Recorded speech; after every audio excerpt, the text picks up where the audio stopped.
Cool. Do you want to type a welcome chat?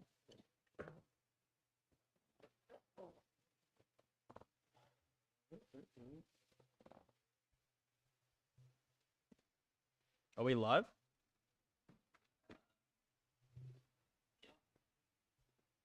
Great. G'day all. If you are joining us back again, we apologize for the technical difficulties. Again, we are just trialing and erroring some software / hardware. And as you can see, we are just in the 8th minute, and it is 5 points to 0 to the Brumbies. They managed to steal away down the left flank through the good work of Alan Alatoa with a shift to Taito and Lima. Then the backs and forwards together go for a bash up through the middle. And in the end, I believe that the forwards just managed to muscle over in a little bit of a comical fashion, because it was the referee had to go digging there, but he managed to find the result. And now Noel Oseo got a pretty easy kick, and he makes it. That is one thing that he really needs to work on, his goal kicking, because that is something that if he doesn't get right, that could be do or die in the Lions series. That's if he's there. Yeah, if Lolasio's there, right? yeah. I'd love to know your thoughts, Virgo, because this whole Lolasio chat about he signs in Japan, and now everyone's saying he won't be selected for the Wallabies. Surely this Lions series is a once in a 12-year event. So it goes without saying that this is a highly prestigious and important series for the Wallabies and Australian rugby as a whole, especially going into the Rugby World Cup. Surely Joe Schmidt should just be picking the best players for this series, not necessarily looking to build the 2027 World Cup or something like that. Like, again, I said it earlier before we had tech difficulties, but James O'Connor, he's based in New Zealand. So I don't completely understand why people are calling for O'Connor to be selected when the same people are saying that Lolacio shouldn't be picked. Because James is a very good player. He offers something unique in terms of experience and closing out a game. Eddie Jones would call that, finishing a game, how he branded his replacements in a 15, in a 23. But yeah, I think if the Wallabies want to challenge the Lions in the series, and I really think they can, they need someone like Lolacio there leading the way at fly half. And I think he's shown time and time again in Super Rugby with the Brumbies that he can do that. He's also shown that on occasion with the Wallabies. Let's put it that way. I wouldn't say it's completely consistent from him, but he's still the best man to wear the 10 jerseys with the Wallabies, in my opinion, and he'll show that tonight, I'm sure. We've got a mail in the chat, so I'm just replying. Hey, Mantis. So to answer the question, no. So far, no Australian team has lost to a Kiwi side. Mate, let me rephrase it like that. In Australia so far, we could be seeing that tonight. The Hurricanes are looking very threatening. They're currently pressuring hard into the midfield, and Punivai, a real power player. But back to the question. The Blues and the Chiefs, which I wrote on... Oh, there we go. Billy Proctor. Can I segue? I'm going to segue. We'll come back to this question, but we're watching the stream as we see it. Billy Proctor has just scored the Hurricanes' his first try of the evening. Billy Proctor, one test All Black. He played against Fiji in San Diego last year. There's been a lot of talk this season about Rieko Ioane, whether or not he is the right man to wear the All Blacks' number 13 jersey moving forward. Of course, his form hasn't quite been world-class or hasn't quite been as good as what it has been previously, but not to mention he's off to Leicester on sabbatical, but Leinster, I should say. But Billy Proctor, where do you rank him, Virgo, in terms of a candidate to potentially step into the 13 jumper for the All Blacks on a consistent basis? I think that if you go off historical form, aka last year and the couple of seasons beforehand for the Hurricanes, absolutely, it is. He is absolutely there or thereabouts, and as proven, but because he has been given a black jersey. But I think that you have to start looking at what do the All Blacks actually need, and who does. Yes, Rieko Ioane and Jordie Barrett have played a lot of tests together, but Hurricanes partners, Jordie Barrett and also Billy Proctor have played a lot of games together for club. So as far as partnerships goes, I'm not sure necessarily that Rieko Ioane and Jordie Barrett are the gold standard there in the centre pairing. And because he's going away to Leinster, I know it's on sabbatical, but I would be looking at players.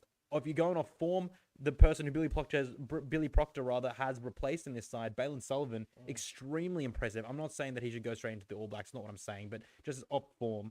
But then you have to start looking at, I don't think that Rieko Ioane is strictly the be-all or end-all of that partnership. Yeah, I guess experience or reputation can't count for everything. I think something that is really underrated with Rieko is his leadership and just how much he does command that backline as a leader. But again, when your form's not quite there, how much can that really count for you? Someone like Billy, you're talking about combinations. He's played a lot of code with Geordie. Potentially the All Blacks is starting pairing if you want to look at it that way. Balin Sullivan, he's been brilliant. He's played for the Maori All Blacks in the All Blacks 15, I think. So he's a bit of a gun. And I don't think it would be completely outlandish for him to be selected in the All Blacks, although I definitely don't see it coming. I think if you look at potential options at 13, my personal favourite at the moment would be Lester Fainga'anuku, who, I'll be honest, I haven't watched a lot of rugby as of late since the World Cup in 23, but he's been over at Geelong, tearing it up in the top 14, and exclusively he's been starting at outside centre. I actually don't think he started the match on the wing, so he's signed with New Zealand Rugby and the Crusaders from next year, so it'd be very interesting to see how he shakes things up, because he is eligible from July. We just had one from the chat from the Mantis, and I do want to get to the chat because we're loving the interaction that we're getting. And he's saying that he wouldn't pick either Rieko or Geordie. And I think that all you have to do is go and watch Geordie's games for Leinster. And I think that I reckon I'm convinced. But you want the mic back, so I do. I'm sorry, Fergo. No, I want to say, I actually had the luxury, and I think that's the word I'll use here, because it really was. I went to La Rochelle in January, and I watched Geordie play for Leinster in the Champions Cup fixture between two of the traditional heavyweights in Europe, and he was probably player of the match. And also, Mantis, Geordie has just been nominated as one of 8 nominees, I think, for European Champions Cup Player of the Year. So, maybe you buy into what Stephen Donald said about, the URC not being quite as a high competition compared to Super Rugby, but Geordie's world class. And I think he's a lock, to start for the All Blacks. And I'd go one step further and say, if a back is going to be given the captaincy, it will be Geordie Barrett for the All Blacks. I think I could see him, not this year. I'm not doubting. I think it's a big call. No, not this year. Not this year. I think, Razor's given the captaincy to his brother Scott, or Geordie's brother Scott Barrett. So Scott will see the captaincy through to the next World Cup at least. But if Razor decides to pick it back for that leadership role beyond 2027, Geordie Barrett. Do you want to answer that one? You've got mail on that one from Mitchell Foster. Oh, Mitch Foster, good to see you, mate. Is Geordie Barrett going to stay in Europe? No, he's not. He's not a sabbatical. They're doing the old switcheroo. Yeah. So Rico's coming back. Well, Rico's going to Leinster, I should say. Geordie's coming back. So Geordie will be playing for the Hurricanes. This team is currently down 10-5 to the Brumbies. He'll be playing for them next season.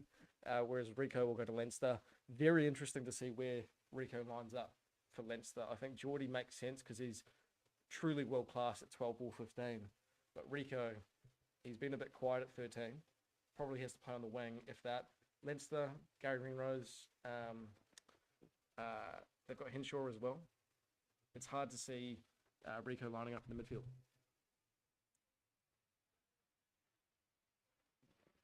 There you go. You wanted the mic.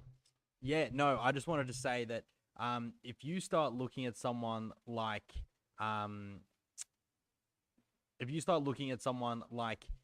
Rieko Ioane in the Northern Hemisphere and you chuck him on the wing, that is a deadly prospect. Not that they don't have those kind of wingers, but you'd liken him to someone like Manny Feo-Waboso. A powerful, strong, fast winger. Very different body types, but nonetheless deadly in that sense. And so I just have to say that, wow, like you put him in a Leinster outfit outside a Hugo Keenan and a Gary Ringrose, and you start getting some really, really quality combinations with a deadly finishing power. And just let him run. Let him be the superhero. Let him be the villain, if they want him to be the villain at Leinster. But let him be the villain that everyone kind of wants to love a little bit. Yeah, I think Johnny Sexton should pick Rico up from the airport. I think that's pretty good social content. But very curious. What you guys in the comments think of Geordie specifically? Why don't you think Geordie should be playing for the All Blacks? Why do you think he should be staying in Europe? To quote you, Mitch. Very curious. Now, I do want to answer the questions posted in the chat from Mantis. So, no New Zealand team has won in Australia yet against an Australian side. That's not including Moana Pacifica, but that is also including Moana Pacifica. And then I think just on this game, because we are watching the game and we are here to talk about the Brumbies and Hurricanes game, so I want to bring it back to that. We'll get to a question in the chat in a second. I think that what we've been seeing so far is that the Hurricanes have been playing a really good power game, but the Brumbies scramble. Their defensive numbers are not the highest in the comp if you look at tackle completion. They are scrambling well, but that is built-in scramble. They're tackling at about 84, 85%, but they are scrambling well. They've got the dog legs put into their defensive systems, and they're going hard at the breakdown, and they can pressure in the moments. The Hurricanes are finding space on the flanks, just like watching right now. Kenny Naholo one-on-one with Andy Muirhead. He gets an offload away. He's doing so well. And Andy Muirhead has struggled a little bit in the contact this year. Not at all a bad tackler. Not that. There's just been a couple of size mismatches that have happened, like Rob Leota, the Kenny Naholo. That's about of a 20 kilogram weight difference there or thereabouts. And so he's it's a really tough proposition, but the Hurricanes are playing their game plan to be able to get out wide and to get outside the Brumbies rush defense, because they are playing a rush defense out with Ben Moen as defensive coach, and the Hurricanes are finding space, and they're also not setting as many rucks. They're throwing a couple of offloads. So I do think that the Brumbies are really going to have to be staunch in defense and stick these tackles, and a lot of them are going to have to be chops because you can't afford these guys getting offloads.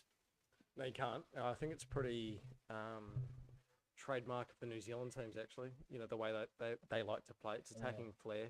It's throwing the ball around and making something special happen from nothing. If the Canes can keep doing... Sorry, Mantis, I see your question. I'll get back to that soon, about Geordie. But if the Canes can keep throwing the ball around, like we've already seen in this match, like you pointed out, Fergo, they're attacking down the wings a lot. I mean, they're going up through the middle as well, but there's a mismatch there on the wings. You know, Corey Toole, Andy Muirhead, you know, not quite the... I don't know, they're not the biggest wingers going around, are they? You know, and certainly Kenny on the wing, like, you know, that's a concern. And, you know, if they can get the ball off, then, like I said, danger. So, Hurricanes setting up for a line out about 5-6 metres out from the try line. Can they? And the ball goes to the ground. Peter Larkai, he's a gun too. You know, everyone's talking about Duplessis Karifi for the All Blacks, his number 7 jersey, but everyone forgets that Peter scored a try on debut for the All Blacks last year against France, at Stade de France. Massive turnover there for the Brumbies, actually, as well. They've done this a few times, actually, in this match already, Fergo. They're defending quite desperately on their own try line, and it's working out. Like, the Hurricanes just don't quite have that ability to hang on to the ball with 10 metres out before the try line. That's what it seems at the moment.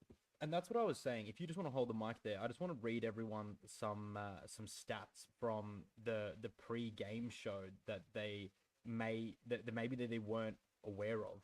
Simply, going down the list, the Brumbies are the 5th side for line breaks, the 11th side for defenders beaten. 11 out of 11. They're the worst side in the competition with defenders beating. It's not great, but they are scoring points, so it's okay because they're the 3rd highest point scoring team, and they are the 2nd highest try scoring team. Vice versa, the Hurricanes are sitting at 7th for both.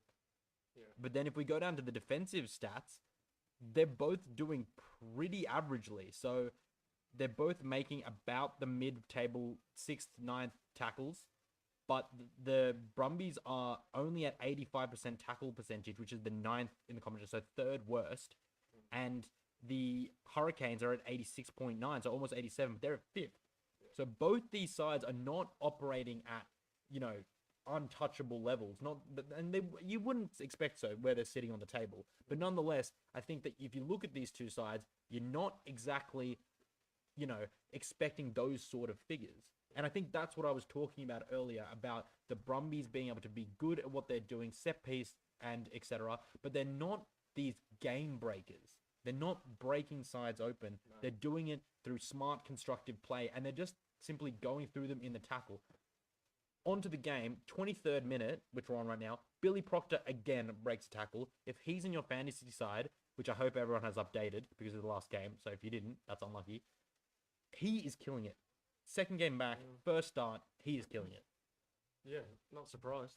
Again, we're going off what we've seen from him before. I mean, what he did for the All Blacks last year in San Diego, he's scoring tries. He scored at least one, didn't he, from memory? And he tore it up against, I think, the Japan 15, played for the All Blacks 15 the year before that. So, yeah, not surprised about good old Billy. So, but can the Hurricanes, fight their way through? Because, again, they've got to this stage of the field, just on the edge of the 22.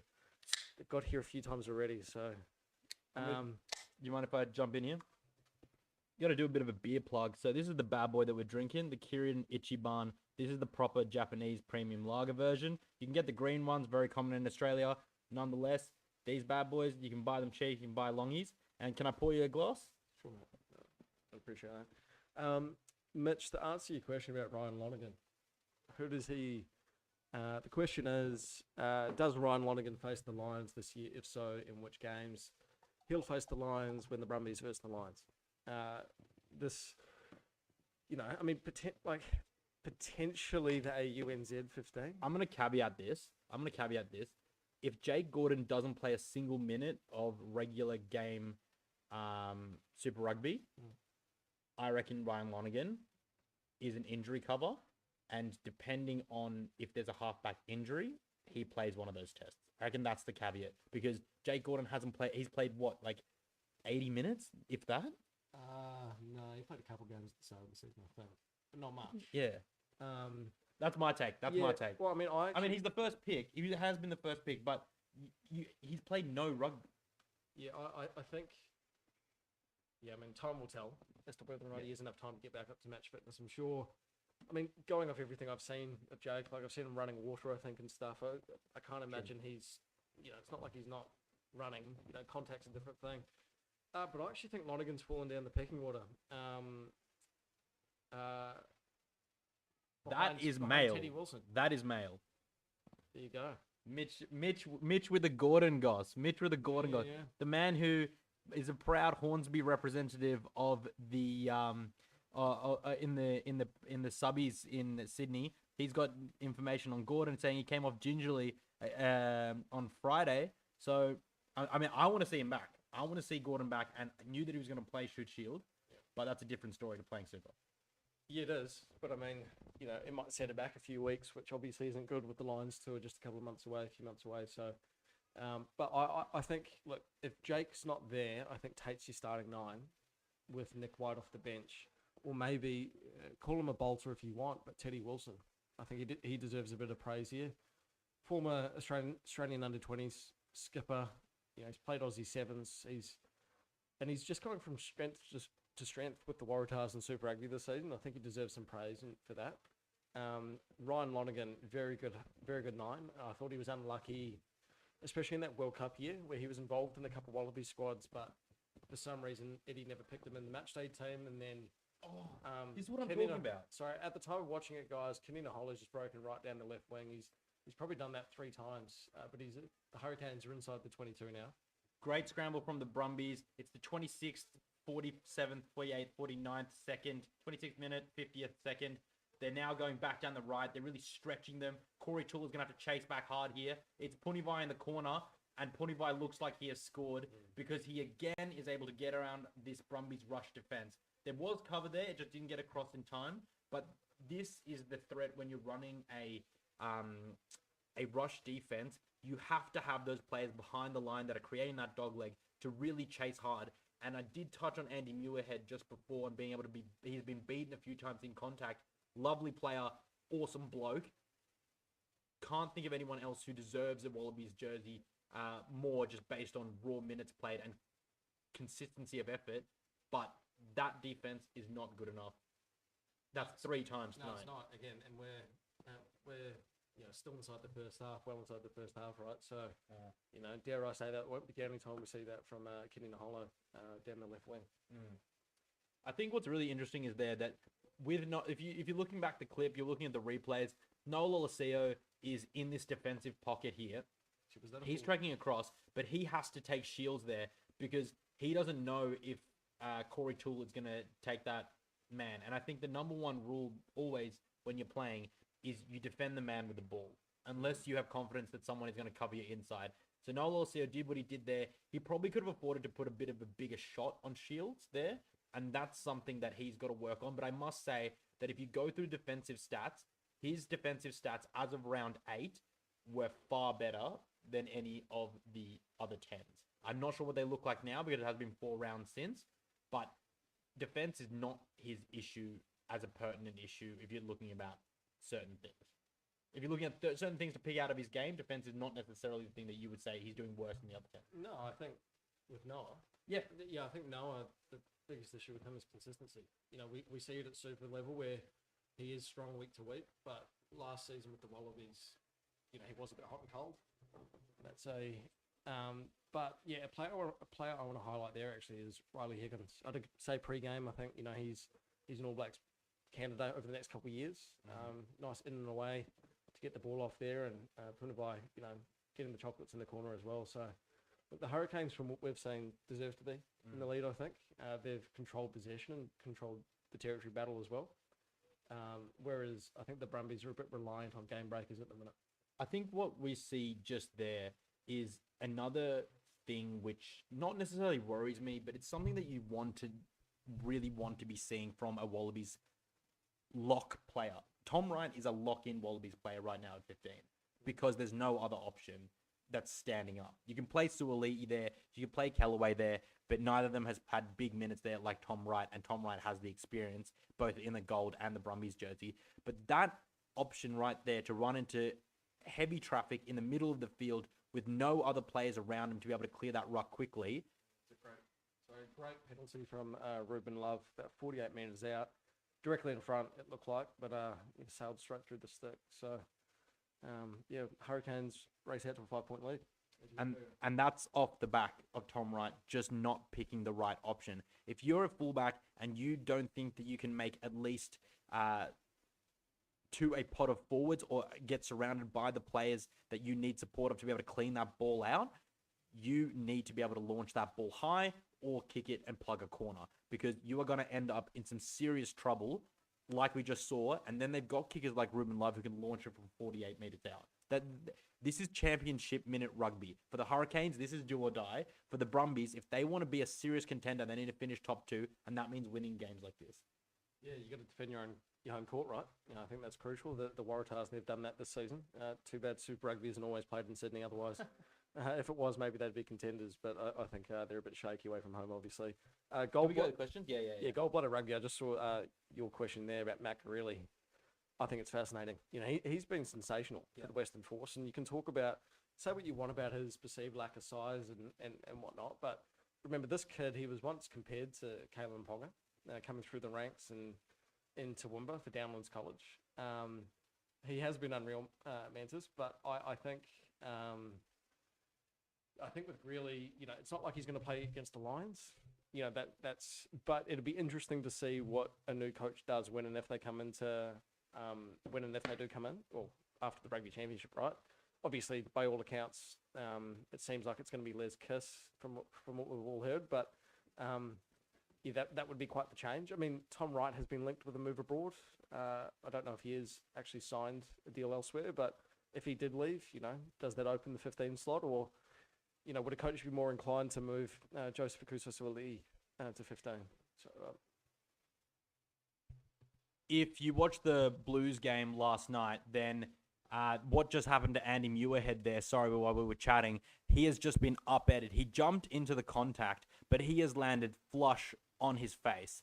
And it is clumsy from him. I wouldn't recommend that sort of bracing technique, but yeah, that's just one of those things where you just need to be able to be, us here watching it who love watching the game, you just want consistency. And I just think that one of those things is really hard to get right, because as we saw there, it just gets too dangerous sometimes. And I'm not saying that should have been a penalty, but then you start wondering about those things, what comes into the machinations of making a decision.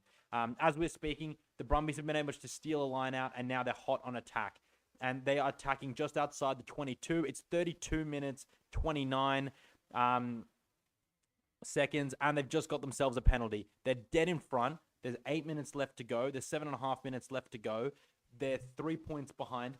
They are the side that score the most points off a line out. They are the one team that scores the most points off line out. What do you do here? It's 7.5 minutes. It's 7 minutes now left in the half. You're 5 points behind. What do you go? I think you take the 3. I'm surprised they're going for the corner, only because I think it is such a routine shot at goal. I mean, like you said, Fergo, the Brumbies, you know, they're pretty killer when it comes to their set piece. We've touched on that multiple times already. So, you know, chances are this will lead to 7. And if it does, it's a great call. But if the throw's not straight, or if the Hurricanes can tap the ball back in their favour, then it's a bit of a blunder, a bit of a bad call. But I guess time will tell. There you go, setting up the maul. That's got to be early. Yeah, it's early. They've got the advantage, so already a good call. Again, I'm not a Super Rugby captain, so I'll leave it to them. Pick and drive. Yeah, that's brave. Maybe you guys are right. I forgot who it was before, but someone saying I was outrageous to say Teddy Wilson be in the Wallabies ahead of him. Maybe you're right, because Teddy's not doing many pick and drives. And that was like a try, actually. Brumbies, great call. Is that Billy Pollard? Great call. It'll be Luke Reimer. There's something about open side flankers in Australian rugby at the minute. Scoring tries for fun. I mean, Carlo Tizzano leads the competition, but Luke Reimer, he's scored a few himself this year, right? So he's it's a fascinating selection headache with the Wallabies at the minute when you look at Tizzano, McWright, Reimer. How you fit all 3 conceivably in the same squad? Because you can't. Certainly, you can't. You probably can't fit them both in the same, 2 of them in the same 23, can you? I mean, maybe you have Tizzano off the bench, but that's a bit of an interesting bold call in itself. But I can't help but feel that Reimer's going to be one who, injury aside, is just going to be one that maybe he's lost to Australian rugby one day, or doesn't quite reach his potential as a Wallaby. Probably deserve more, put it that way. I think what you just okay. So the Lolseo's got this kick. He hooks it. Not the easiest kick. We'll give him that one, but it doesn't help his stats anymore. And that's something that we've already talked about in this little chat, that he really needs to be able to get those right. But nonetheless, we'll get back to the chat. I reckon we fixed this internet situation halftime. Oh, no, give you one. No, Yeah. it's not stress. Yeah. And I reckon what you've opened up the can of worms is... Sorry, we'll touch on that in a sec. Let's watch the Brumbies try to exit. It's the 35th minute, 35.5 minutes. They're going to try to exit. Back to Lolesio. Lonergan clean. Second phase. That is a hoof. Something that Lolesio has been kind of incorrectly criticised for is that he's got a pop gun boot. This year and last year, he has really worked on it. Yeah. And that is something that I respect. It's not as big as Donaldson and Liners naturally, because they both have absolute rocket boots for how big they are. So Ben Donaldson's called Oppie or Chopsticks because he's got skinny legs for the Force Boys. And Tom Liner is the smallest of them by a fair bit, both weight and height. Yep. But they've got just naturally great kicking techniques. But Lolesio has really worked on that. And that's something that's really, really noticeable when he is kicking. But unfortunately, he hasn't been able to hold on to been able to improve that whilst also holding on to his goal kicking stats, which was the highest in Australia by a good margin last year. Yeah, what would it be now? Like, I think last time I checked, it was 67%, whereas Liner and Donna are up around 85. I just thought Tom Liner was that impressive last night, but it's just... Yeah. Hurricanes are hot on attack here, just outside the 22. Ruben Love puts in a little dink. That is a hell of a try. But there's been a double blast from the whistle. We'll see what happens. No, sorry, that was...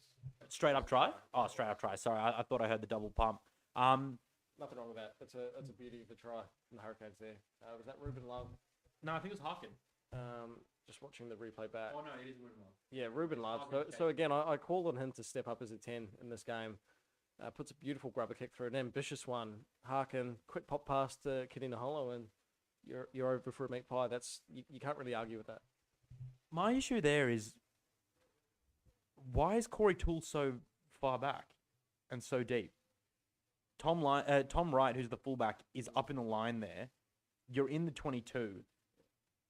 Are you worried about a high ball being put up? I'm being critical here, not of him, but just, I'm having a critical thinking cap on here, and I just want to say, what about that situation made Corey Toole be back on the try line?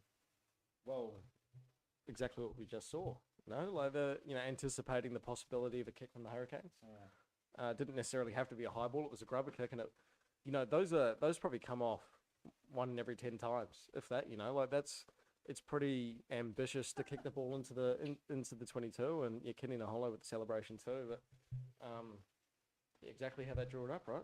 Set piece move.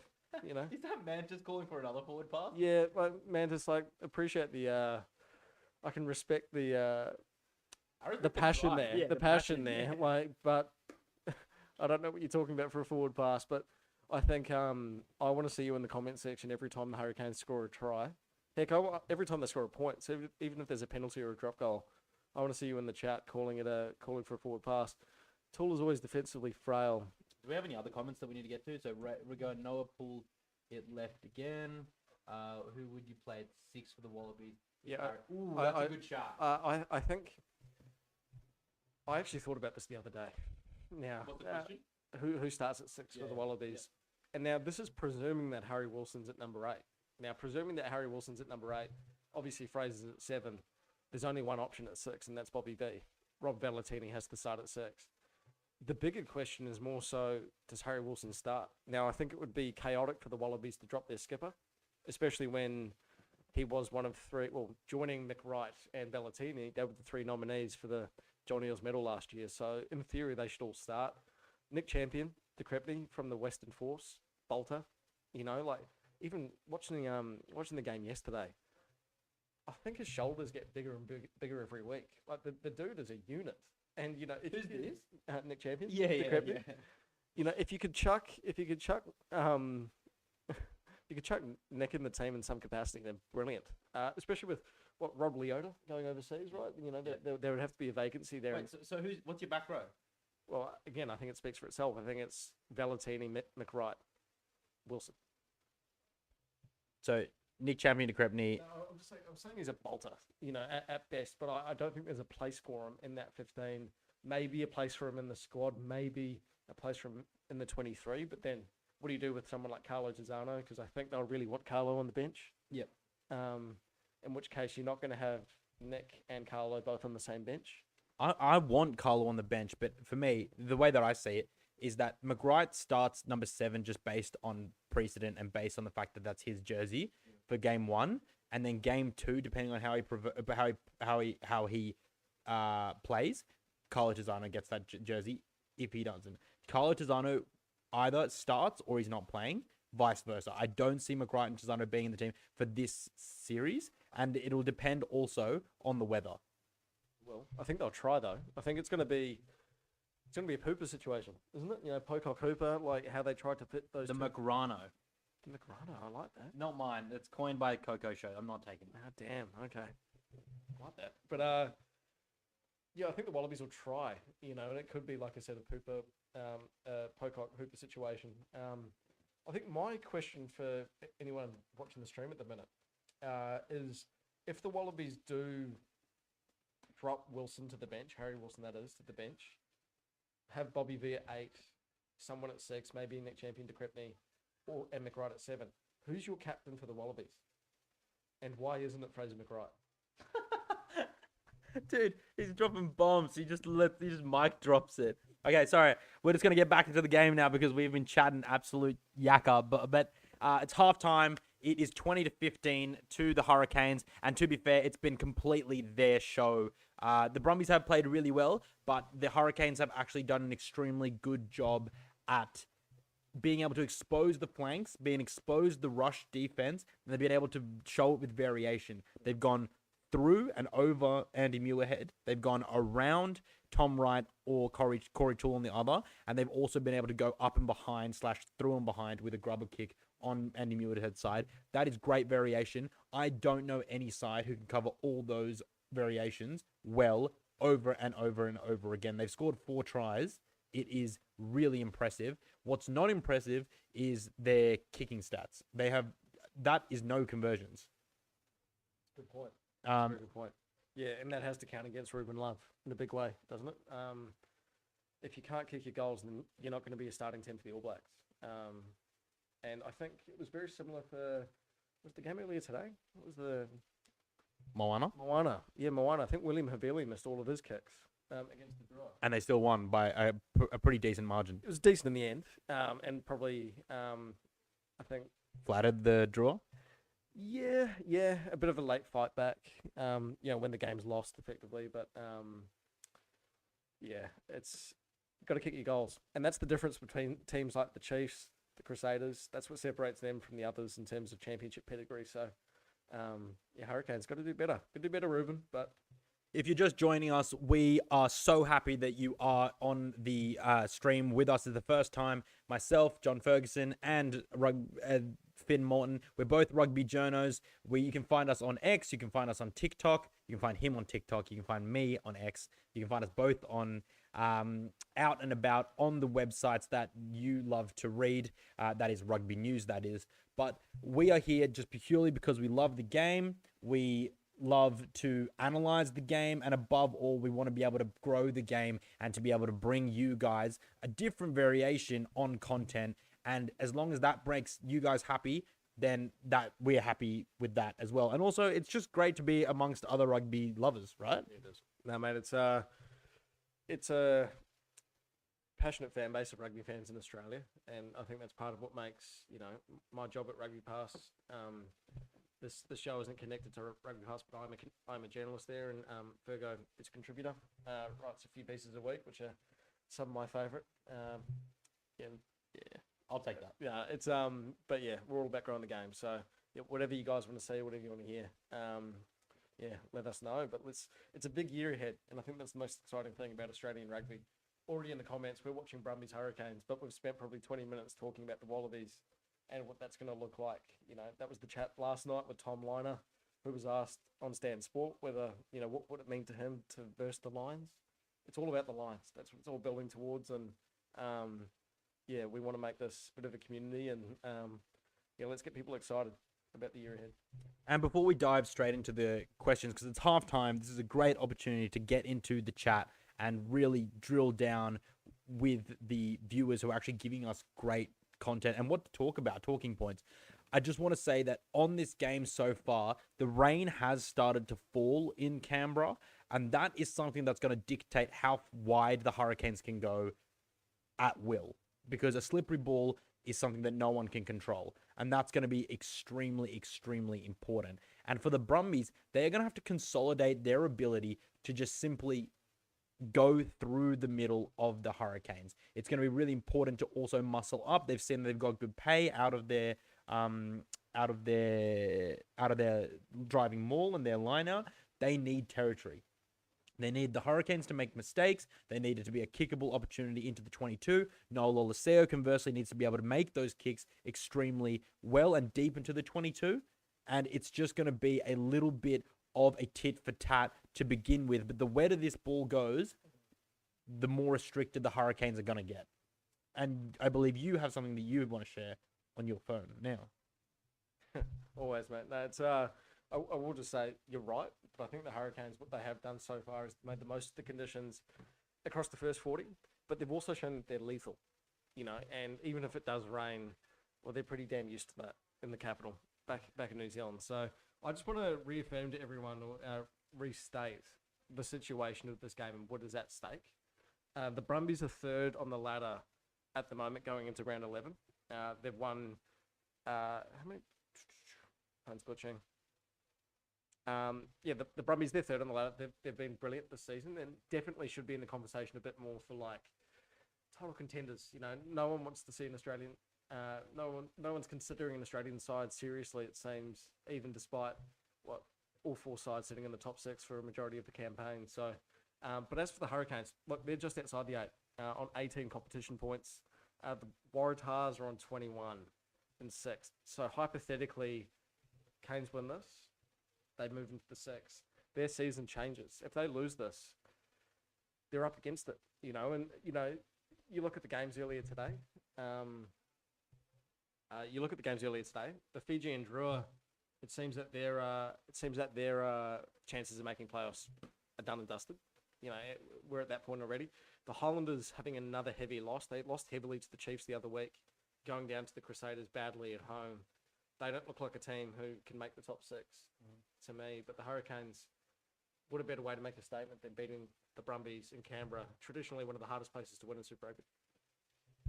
No, absolutely. And we're going to get a TikTok stream going simultaneously as well alongside this. So if you have other friends who are wanting to watch on TikTok and not on YouTube, then that is okay. But what we're going to do now is going to dive straight into the comments section. And we have some 15s coming up. We've asked you guys to pick your Wallaby starting 15. Some of you have gone a little bit further than that, and that's absolutely what I want to see. So the gold-blooded rugby has at number 1, at loosehead prop, Angus Bell. At hooker, Matt Fesler. At tight head prop, Alan Alatoa. At loosehead lock, Jeremy Williams. At tight head lock, number 5, you've got Darcy Swain. You've got a force duo in the back row. I love to see that. Gold-blooded rugby, you know where rugby is at. That duo is going absolute gangbusters. They are the best second row combo in Australia right now. Hands down, no questions asked. Then at number 6, you've got Rob Valentini. Number 7, Fraser McWright, and number 8, Harry Wilson with a captain C next to his name. And then you've slotted in a little number 9 with McDermott there. Later, you've carried on. You've got 10 Liner, 11 Jorgensen, 12 Ikitau, 13 Suoli, 14 Callaway, and 15 Wright. Mitch Foster, you retracted a message there. I'm gonna let that slide for now. Mantis agrees. Mantis asks, "Is this Schmidt's burner account?" Dude, Mantis, I don't know if it's you're on the beers or whatever it is, but the crack is great. I'm loving the chat. Bring it on. It's good to have another form of commentary for the game. Oh, thanks. I really appreciate that. Thanks, Mantis. Cheers, Mantis. Yeah, mate. It's something a bit different for both of us, I think. So, yeah, whatever we can do, to watch the game and promote it is a bit of fun. So. We're going to have a listen to what Stephen Larkham has to say. Sorry that we're a little bit silent just for a second.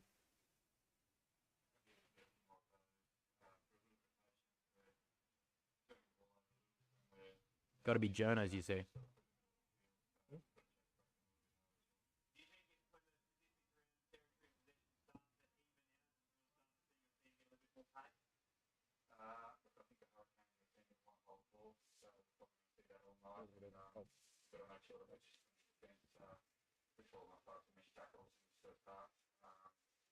Shot out of the line a number of times. We haven't put pressure on Roygaard, and a number of things to talk about. How's Lucia going in that first 40? What do you want from him in the second half, Steve? It's a really good start. So we obviously turn and we kick off here. So first and foremost, it's a really good kick off. Great to talk to you. All the best in the second half, Stephen. Yeah, wonderful access. All right, so we've just watched the interview on Stan Sport. I'm sure most of you watching the stream have seen it yourselves. 2 points I want to highlight there, actually, focusing on 9 and 10s here. Firstly, Larkham highlighted Roygaard, said that the Brumbies aren't putting enough pressure on Cam. The All Black, which I think's very accurate. Obviously, you'd hope that from the Brumbies coach. The Hurricanes are playing with too much ball, front foot ball, and creative freedom, so they need to put that pressure on and you really try and terrorise them that way. His second point, Noel Olesio, he said that Noah started the game very well, and he did. And what do we think about that as Australian rugby fans here? Again, Noah, a lot of you have said your teams, I haven't read them yet, but do we still think Noah should start at 10 for the Wallabies against the British and Irish Lions? This is a series the Wallabies need to win for so many reasons. We've got a Rugby World Cup here in Australia in a couple of years.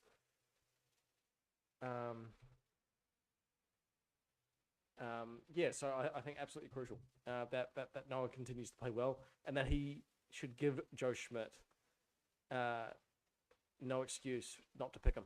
I think that's what Noah's doing, again, with these statement performances, especially if the Brumbies can make the Super Rugby final, make the semis again, then how can you not pick him? And how can you pick someone like a James O'Connor, who, to be fair, I wrote this for RugbyPass. I plug an article, actually. Go on RugbyPass and give it a read.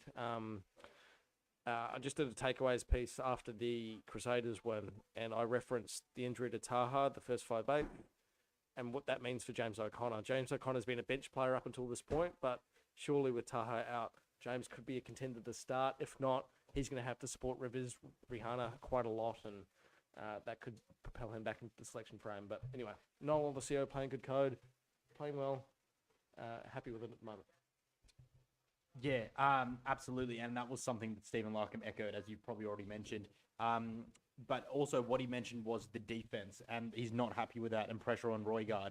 And you cannot actually afford to give someone like Roygaard, who I believe Aaron Smith has tangentially said that he's someone that changes the game. That's changed the game at number 9. Was that in your interview? That is so sick. Well, ladies and gentlemen who are watching, all rugby lovers, that quote comes from an interview that my main man here, Finn Morton, had with an interview that he had with Aaron Smith, the absolute goat of halfbacks. Also, we're not going to open that kind of worms, but Aaron Smith is the goat of halfbacks. I'm sorry, like, as a purist, you've got Antoine Dupont. Maybe he's like the goat of all players, but Aaron Smith, like, no one has a truer pass than him. Anyways, 1 second, just give me that. On the Brumbies, they need to really consolidate their defense. If they can do their defense, they've got the set piece, the weather's coming in, that'll limit the Hurricanes' ability to fling it wide. They really need to be able to go up the guts, and that means that they've got to be... Mate, why are you showing me that? I agree. Sorry. You just showed me a picture with Antoine Dupont. Don't do that to me, man. Yeah, it's a bit of fun. Sorry. I try to throw him off a little bit. Yeah, but, you did. Yeah. Antoine and I, we go way back. Vancouver Sevens last year. No, he's I think Aaron Smith is the goat up until this point. No? Like Dupont, he's a very good Sevens player, you know. but like, and I'm not saying he's not a great 15s player because he obviously is, but he's played 2 games in the Southern Hemisphere now. One of those was a Champions Cup game earlier this year. Like, he's got to prove it, and that includes the World Cup very soon, right? So, yeah, I think, Antoine Dupont. But what else were you saying, Fergo? Saying you're a shit stirrer. No, okay. Well, what do we got? I'll revisit the comments, yeah, in lieu of you delivering me the goods. So, what do we got here? The chats are coming in hot and fast. So Mitch, his 15 is Bell, Fezler, Alatoa, Frost, Williams. Frost and Williams are popular, and I'm not surprised, but I'm just saying, like, I'm like that goes against precedent. Well, yeah, let me finish the 15. Yeah. We'll go back to that. And then you got Valentini, McWright, Wilson, Gordon, Lolosio, Jorgensen, Ikitau, Suoli at 13, and Kellaway and Wright. And then he's gone on to do the extra yards.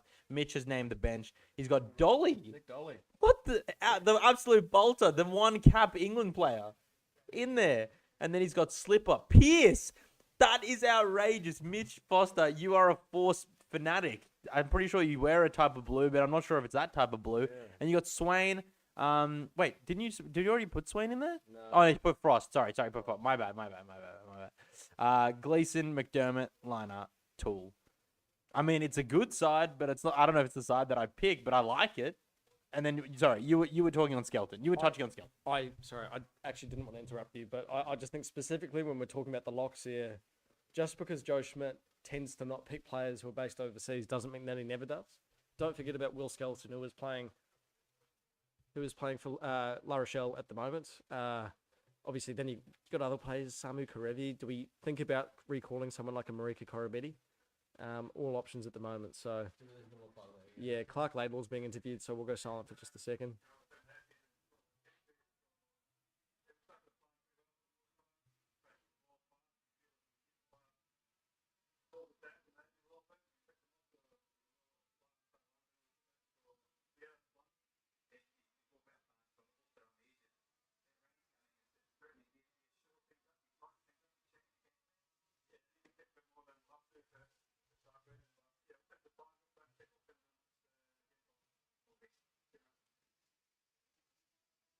Wow, what incredible analysis from Hurricanes coach Clark Laidlaw. I didn't get a word of that.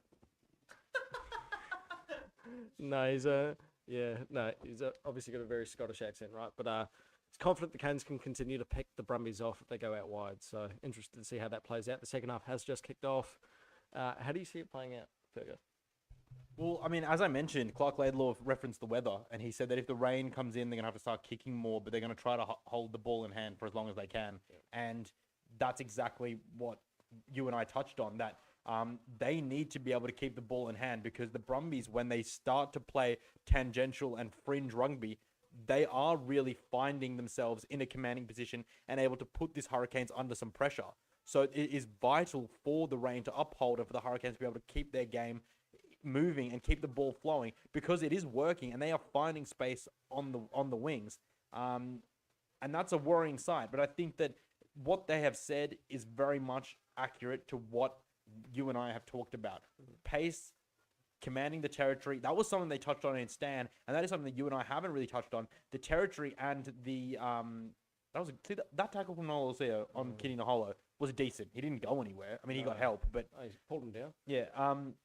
Territory and possession need to get up for the Brumbies for sure, because they cannot win a game with so little ball. And we're back again with Billy Proctor being an absolute menace to this Brumbies line. It is absolute stellar to see Billy Proctor back. I love an underdog story. And when you've got someone like Rico Ioane, you've got Geordie Barrett, someone like Billy Proctor who's had to battle his way through a couple of injuries, really, really nice to see him out and just in full flight. And he looks like he never left. And I'm really, really happy about that. It is absolute stellar rugby from him. And it means that now he's put his Hurricanes pack into a position to be able to attack, and they're made it into the 22.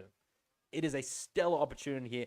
42 minutes into the game, or 2 minutes into the second half, and the Hurricanes are hot on attack again. And you know what? Unsung hero, white headgear for Hurricanes, Caleb Delaney.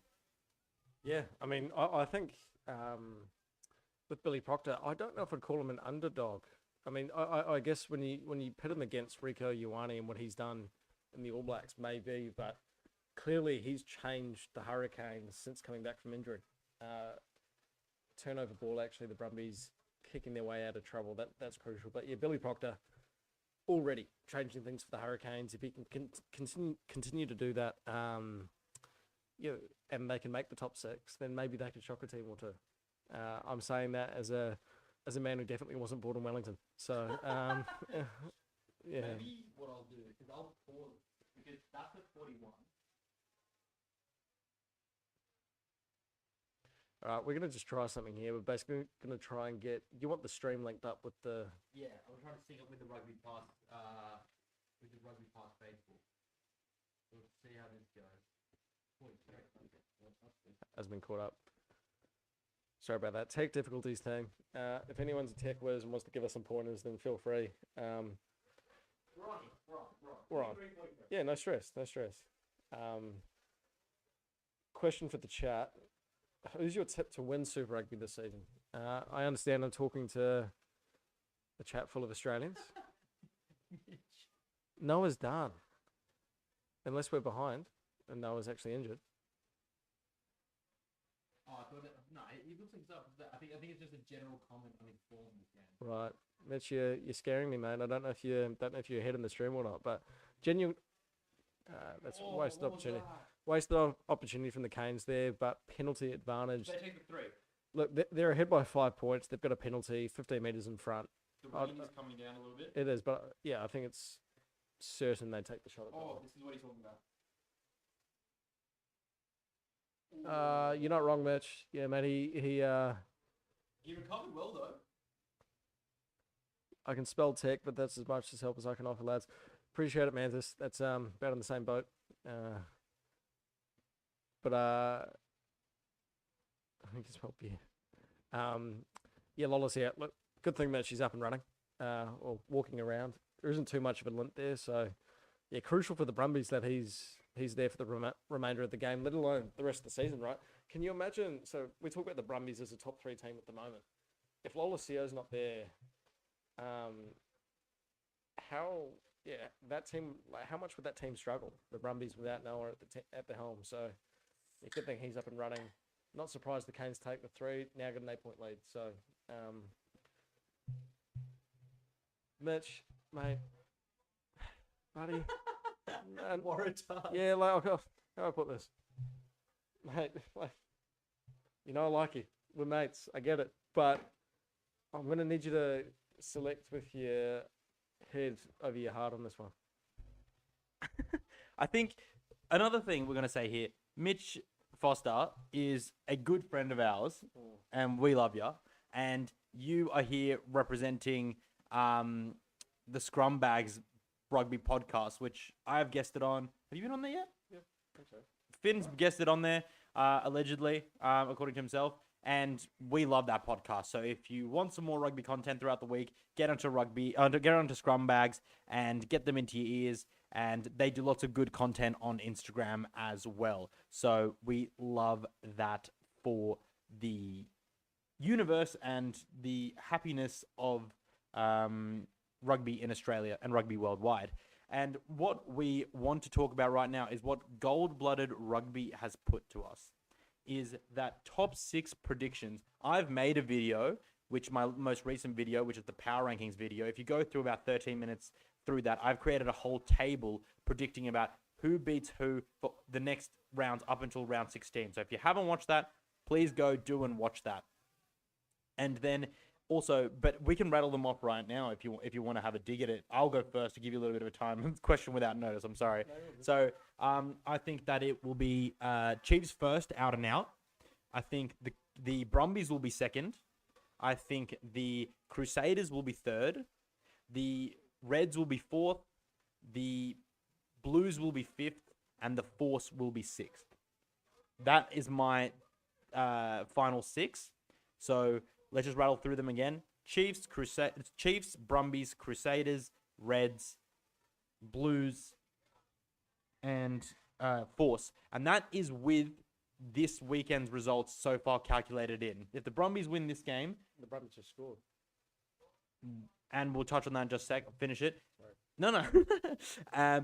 That is what I see. And that is so far all the rounds, all the games are in the prediction. And I predicted the Reds win last night.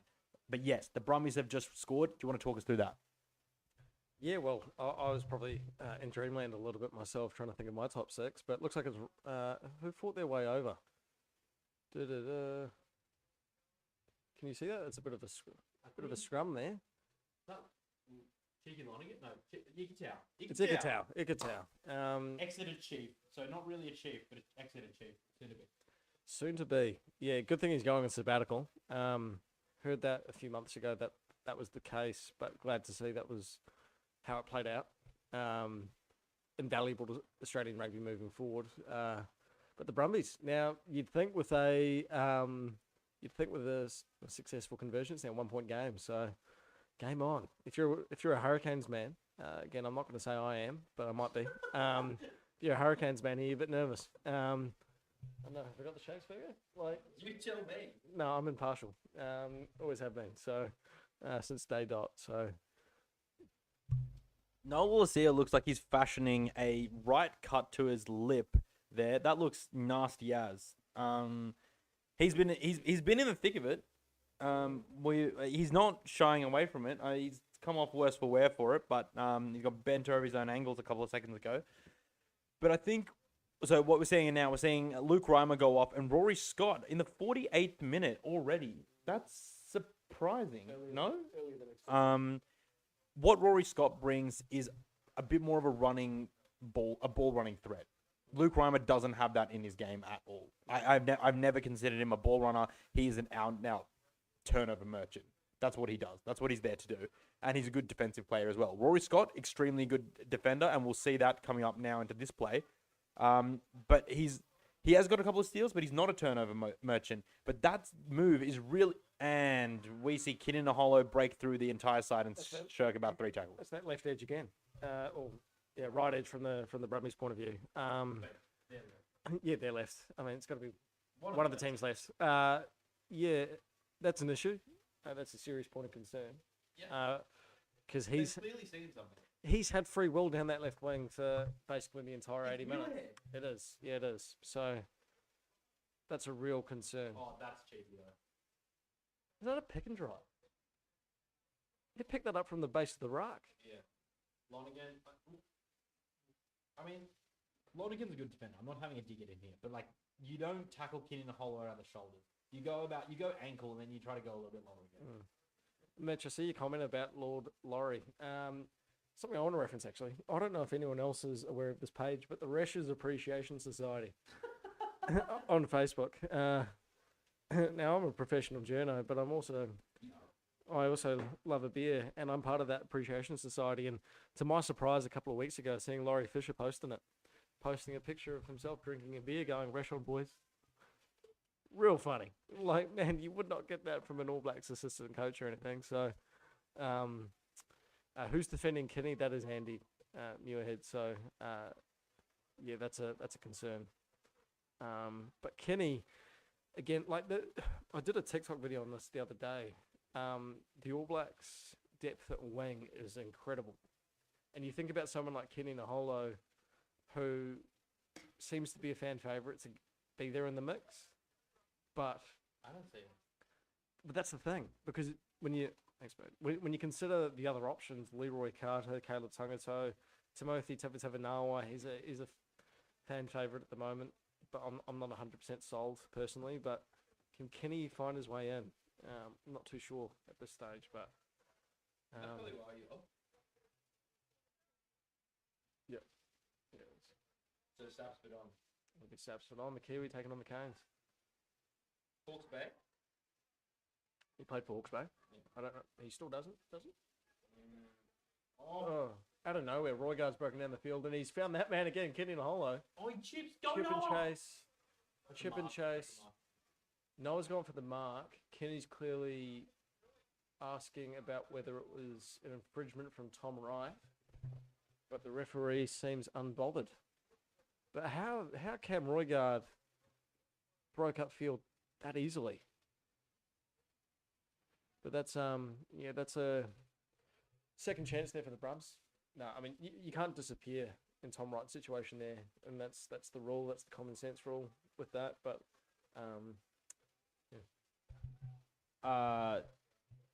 Yeah, I kind of lost my train of thought now because I was just looking at Naholo pirouetting onto the ground where I've seen him run through 3 Brumbies just before. So that was, I don't know. I was like, really?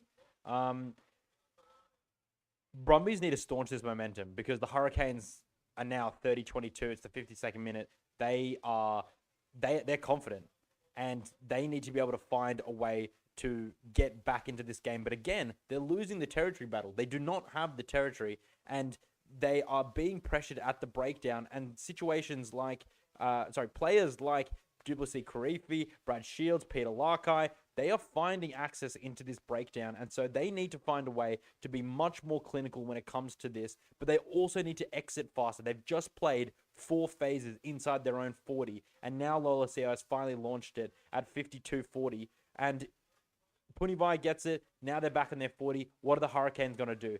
If I've called it correctly before, the Hurricanes will try to run this ball because they have the opportunity.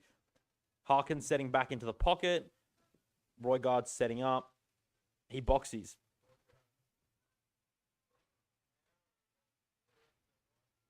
It's a good take from Wright. And now this is where the Brumbies, they're back on their own 40. Ryan Lonergan runs short side. Lenny Kitau with him. And he gets taken out. It's this kind of play which has meant that their stats have been so skewed. They actually do really need to focus on winning this territory battle.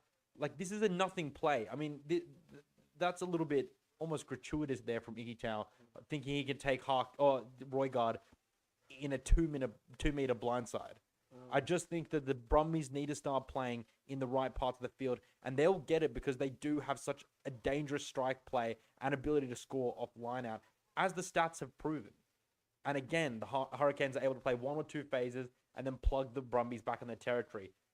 Well, that's the key word. Sorry, cut you off, Fergo, but territory is the key word there.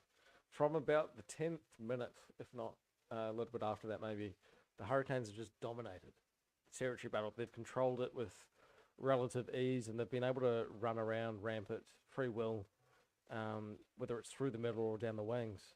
And that hasn't changed. We referenced the weather during the halftime break and how that might change things. So did Clark Laidlaw and so did Stephen Larkham. But at the moment, it's just more of the same. And the scoreline, it's an 8-point difference, maybe doesn't reflect just how dominant the Hurricanes seemingly have been.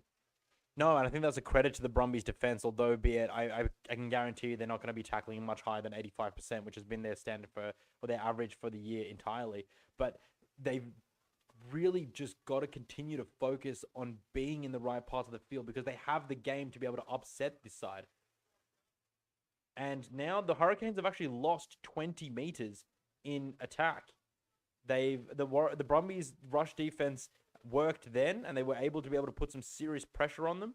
And now they're back inside the 22. But the Brumbies defense works as long as they can get a flush shot in the first one, first phase, reset, and then be able to go again to be able to rush up. But that's where little ball to Kini Naholo in and around the ruck has been so devastating, like that, where he just absolutely dished out some hurt on Ryan Lonergan, who flew about a metre backwards. That offload's naughty. Are you still not sure that Kenny's a All Blacks contender? I'm unsure whether Kini Naholo is the massive ball-crushing, defending, beating winger that they might take, because you have someone who has another amazing skill set who does turnover pilfering better in Tava Nawai. I don't think he'll be there, personally. No, I think Tava Nawai for me. I think as a winger, I'm not completely sold. I think he's obviously great around the breakdown, but that's not what you need. And if your winger's going to be caught in the breakdown against South Africa, and they turn over ball, and then suddenly Cheston Colby's unmarked on the edge, or Kirtley Aronsa, then that's trouble. I think Tava Nawai is a great player, great talent, but he's also 28, 27, something like that. Like, How old's Kenny? Kenny, don't off the top of the dome. I'm going to say 22. Like, but 22. it'd be something like that, yeah. Sure. That bump on Ryan Lonergan was filthy. Ryan Lonergan flew. I mean, he came back at him. He's in that tackle. Kenny's 26. So I was a wee bit off, but still. No one looks like that at 22. No. I mean, I didn't look like that at 22. No. As much as those people here may think I did. Yeah, well, you're a bit of a gun back in your prime, weren't you? Well, bro, I'm still in my prime. Yeah, Like, I know, what? never say never. If the Waratahs need someone, Oh, mate, I'm local. like, hey, Jake is out injured. If Jake Gordon, re-aggravated something against Gordon, the Tars might need another 9. So. Nah, I'd never play for Gordon. Oh, I mean, for the Tars, Warringah Rats all through and through. That's a plug for Warringah Rats. I love you, Warringah Rats. So I think what's been really impressive that although Finn and I have spoken about it throughout the game, the Hurricanes have been in quite commanding form. They clearly have dominated stats, important stats, not game-winning stats, but important stats like territory and also possession. What is really, really important is that the Brumbies are finding ways to get out of their danger zone. They, like just then, the Hurricanes just milked or just conceded a scrum short arm, and the Brumbies were able to tap and kick out. Yes, the Hurricanes get the throw, but nonetheless, they're no longer in their 22. The Hurricanes have to set up. It's close to the halfway meter line, and that's a good kick from Nola Lucia. But are the Brumbies, are they living or are they surviving? They are surviving. There is no doubt about it, but it's better than dying. It is. But how long can they hang on for? Again, if they want to win this match, which they should, obviously that's their intent. Spoiler alert, that's what sport's about. But if the Brumbies want to regain control of this match in some capacity, then just hanging on by a thread isn't going to do it. And counter-attacking and counting on, errors from the Hurricanes? Is that what they're banking on with Noah kicking the ball away? Like, they have to do it. Survival's part of sport. Survival's part of rugby. But, again, from about the 10th minute, for the last 40, 50 minutes of gameplay, the Hurricanes have just dominated territory. I will say there, though, 57th minute just gone. That is an atrocious kick from Cam Roigard. And Tai Tuatulima is in some trouble. Tai Tuatulima, you're looking at a yellow, possible upgraded to a red, because that is a shot, shoulder on head contact. I don't want to see him go, but that is going to be a double blow, and that's going to be a referral up to the bunker. What I will say about that, I will say no more, but that is going up to the bunker. Up to the bunker, up to the TMO, NRL/Union. Oh, you didn't like that. I don't, but that is that. It's a catchy tune. If the Brumbies go down here, especially down to 14 men in the pack, that's not going to be particularly a big issue, seeing as they're finding space on the edges. Well, there's other issues to address. There are, but that is going to be a. I'd say that there'd probably be a mitigating factor here. Dipping, but he's gone. He's going to be gone.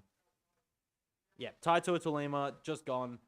That's a real shame because the Brumbies were starting to be able to find a neutral gear here in the game. He'll be back, no worries. There's still almost 22, 23 minutes to play, but nevertheless, that is going to hurt them. And I think what we can say about playing with 14 men is that you start having to make certain choices around set piece. You start having to make certain choices around defense.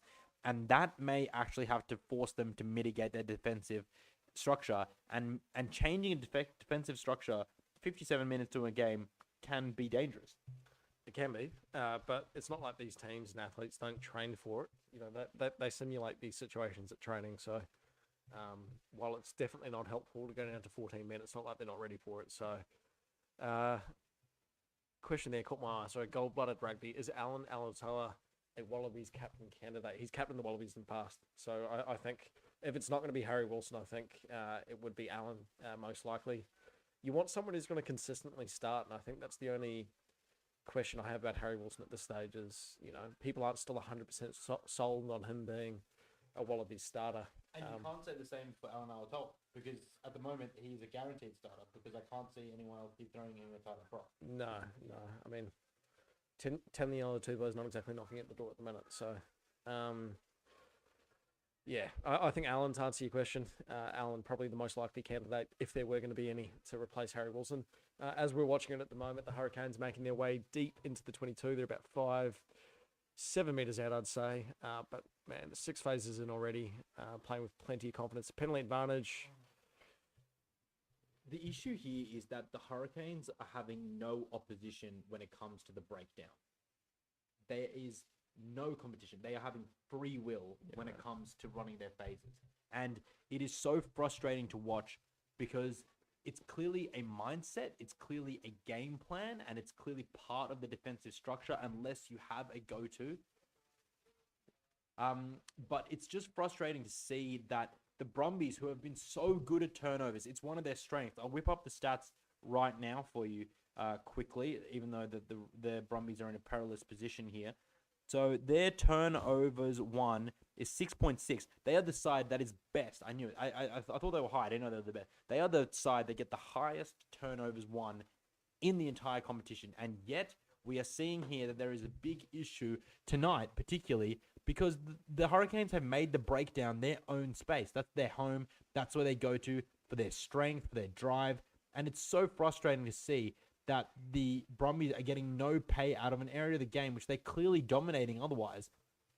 And vice versa. If we go across, because we did mention and we did highlight the background, the back row battle, in this particular clash. And turnovers won, they're 6.1. They're second on the ladder. So the Brumbies are getting 6.6 turnovers per game, and the Hurricanes are getting 6.1 turnovers per game. So they are neck and neck in this stat. And I think what is really, really crucial is to observe how that impacts attack, how that impacts how many players you're bringing to each ruck, how scared you are, and or how much hesitancy you have about being able to flare into a specific attacking structure, and that limits the ability to be expansive. And being expansive, it's the 60th minute, 42 seconds in. Punivai has just scored on the wing again. That takes it out to 35-22. Ruben Love has not been kicking particularly well, but you can expect him with some confidence coming off this performance and off the team at the moment. He's gonna have a good crack at converting this team. And again, the Brumbies are finding themselves caught short on the wings. And this time it was Corey Toole's wing, and he jammed when he didn't need to. And again, defense is not just about making the hard tackles, it's about making the right reads. And Noel Lacia was not getting it across there because he was defending part and parcel in the 22. No one is drifting that deep, and especially when you've got one man short, you can't rely on the dog leg. Extremely, extremely frustrating for the Brumbies, and it is a hard thing to watch when the Hurricanes seemingly quite simply find themselves in space out wide. And as predicted, Ruben Love continues on that. Sorry. It's interestingly, that was Callum Harkin. Taking the shot at goal. So is Ruben Love still on the field? Because if he is, the Hurricanes have clearly made a decision to hand over the kicking team. So maybe that's a sign of Loss of confidence, or Ruben's just gone, he's had enough. So, but Callum misses the mark with that one anyway. He's not having enough of scoring tries. Just to let you know, we are now up and running on TikTok as well. And if you just want to let you know what the channel is called, or again, I'm sorry, I'm a little bit old. So what is the actual terminology for something on TikTok? What do you mean? Oh, my channel. Yeah. It's just at Finn Morton Sports on TikTok. If you want to plug the YouTube, so we're on YouTube as well. Everyone, I think there's a couple of people watching. G'day. What are we doing? We're watching the Hurricanes versus Brumbies. Just talking about the game. So, game, we're about 62 minutes in. 62 minutes at the moment. 18 minutes left to play. Close game, but yeah, just here to give you our thoughts. And if you're following along on TikTok, we're also available on YouTube at Off the Ruck, which is the YouTube channel, which we have some exciting news coming next week. So stay tuned on that. But we are here observing the Brumbies taking on the Hurricanes in that last Anzac clash of the Anzac weekend. It has been a cracker weekend so far, and it has been a stellar game with the Brumbies attacking deep inside the Hurricanes half and into their 22 at the 63rd minute.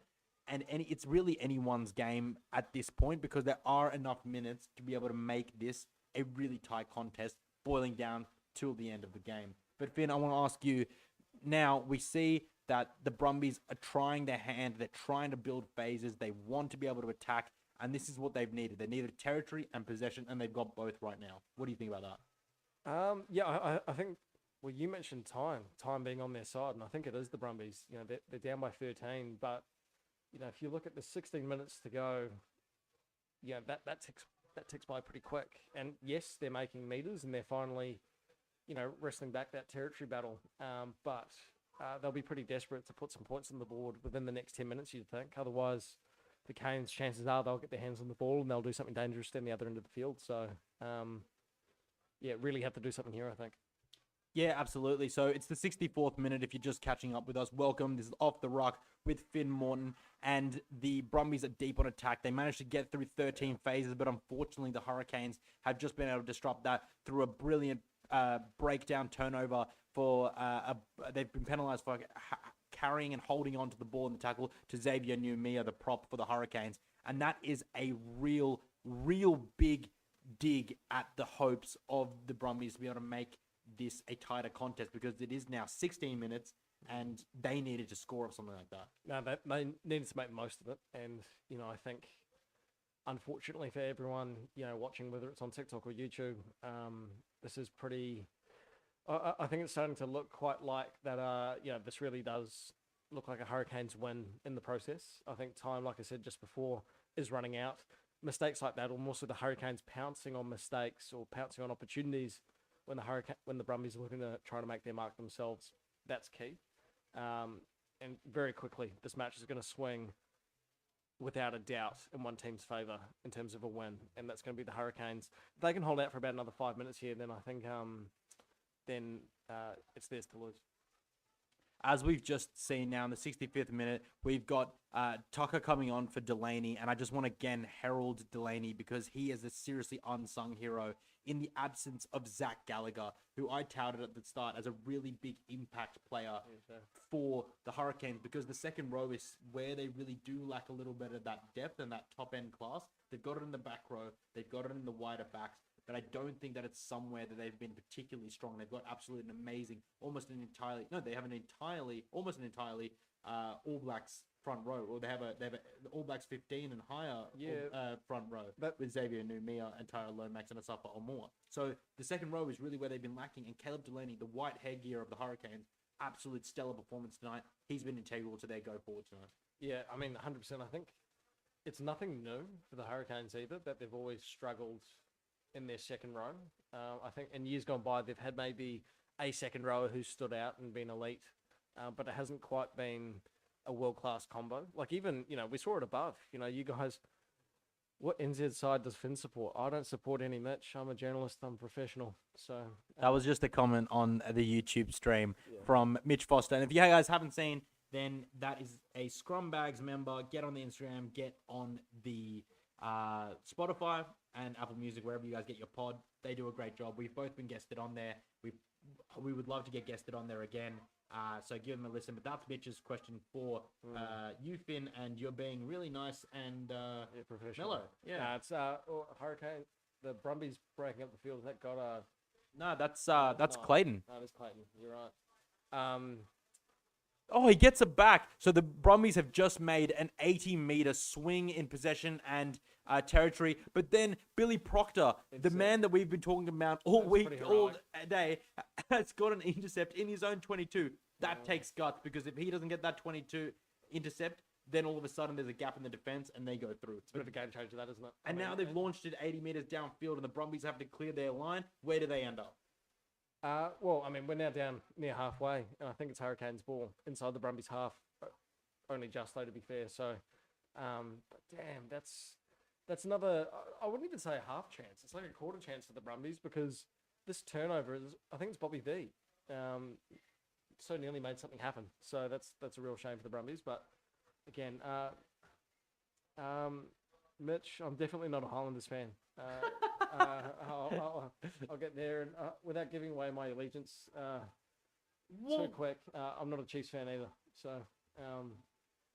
but let's just say I'm happy with how this game's playing out. So, if we want to talk about the longevity of some of these Wallabies players in this Brumbies side, James Slipper has just gone 67 minutes in this absolutely brutal and physical encounter. Yeah. Reece Van Neck coming on, Balin Sullivan coming on for Punivai. Those are the changes being made. Both sides really trying to utilize their bench, because it has been a really big attritional and difficult game for both sides to play in, and especially in the conditions. Sides, because it has been relatively dry despite the rain, and they, as we can see, both sides are really wanting to use the ball. Nonetheless, it is an absolute stellar opportunity now for the bench to come on and make their presence felt, because as we've seen, this game can go any which way, although the Hurricanes still able to have that little bit of an upper hand on momentum. Just in case anyone's joining the TikTok, we're watching the Hurricanes vs Brumbies Super Rugby game in Canberra. If you're watching along, let me know what you think of the game. Let me know your thoughts. We've got a pretty vocal crew on YouTube, letting their thoughts known, and we want to hear from you guys too. So, yeah. What you think of this game? What you think of the Hurricanes? They're obviously up by 13 at this stage. Very keen to see if they can hang on. But yeah, I think just to kind of, I think the Brumbies at this stage have just been outplayed, and I think that's probably the important summary to mention at this point. Is that's what we're going to be saying at full time. You know, presuming they don't come back and incredibly come back and snatch this game from the Hurricanes. The Hurricanes have deserved to win, and the Brumbies deserve to lose. You know, the Brumbies aren't making the most of their chances. The Hurricanes are, to be fair, more accurately. Kenny Naholo's making most of his chances. He scored, 2?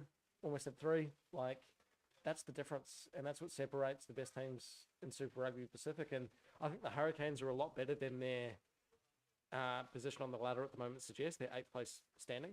Obviously, they'll go up into the 6 after this result, presume they hang on. And I think that's more of an accurate reflection of where they deserve to be. Whereas the Brumbies, look, they beat the Hurricanes at GIO Stadium in Canberra last year. They would have really hoped to do the same this year. And damn, it's a bit of a damper when you talk about them and where they might sit as a genuine contender. Because if you compare them to the Reds last night, I think the Reds would really challenge this Hurricanes team, and the Brumbies really should have. Again, it's not over until it's over, but what has been really apparent is that the Brumbies have been unable to exploit the weaknesses of the Hurricane, which has been the set piece at times, and they haven't been able to have the territory to be able to do that in any meaningful way. They're now on attack in the 22, and they have to get pay out of this. It is the 70th minute. If they don't get pay out of this, then they can kiss the chance to be able to come back goodbye, because it is serious go times. They are still on attack. There are maybe 4 or 5 phases deep, but I think that the Hurricanes have got their tails up, and that's a confidence booster you do not want a dangerous side like the Hurricanes to have. No, you don't. And it's not over till the Fat Lady sings. We've all heard that phrase before. Brumbies, if they can score here, it's game on. But that was just me being a bit presumptuous. But that's try time. And it is Andy Muirhead It is Andy Muirhead who has been able to score in the corner, and the Brumbies got the pay that they needed out of this possession. It is the 71st minute. Noel Olesio is going to want to take his time to be able to make this kick as a difficult kick because points will matter in the end. But nonetheless, it is an extremely time-sensitive situation that the Brumbies have got themselves into here. Well, what did you say his conversion rate was? The last time I checked, which was like a couple of rounds ago, 67%. Yeah, okay. Well, he'd make this kick every 2 out of 3 times, right? So, well, if I can get it up quick enough before he kicks it, which I don't think I will, I'm going to check what his kicking rate is as of before this round. Let me check. You can plug for time. You can hold the time. Yeah, so we're about 72 minutes into the game. No one's lining up the shot at goal, even if you get the stat up afterwards, Fergo. So here is the stat. He's nailed it. He's nailed it straight through the middle. Noel Olesio, that's a huge... that is a huge conversion for the Brumbies. Really makes this game on. So whatever I said before, again, I didn't mean to make it sound like it was game over, but the Brumbies, if they can start making the most of these chances, still down by 6, which is pretty menacing margin, even still with the full-time siren. They used to have the kicking stats per goal on the website, but they no longer have that, unfortunately. So they have passing accuracy, but that's not really going to help us here. No, probably won't. But I tell you what, he's not in the top 10. So if that gives you any sort of indication, then you're not loving life. G'day everyone watching on TikTok. We're watching the Hurricanes versus Brumbies Super Rugby game. Just having a quick chat about that. We're 73 minutes into the match now.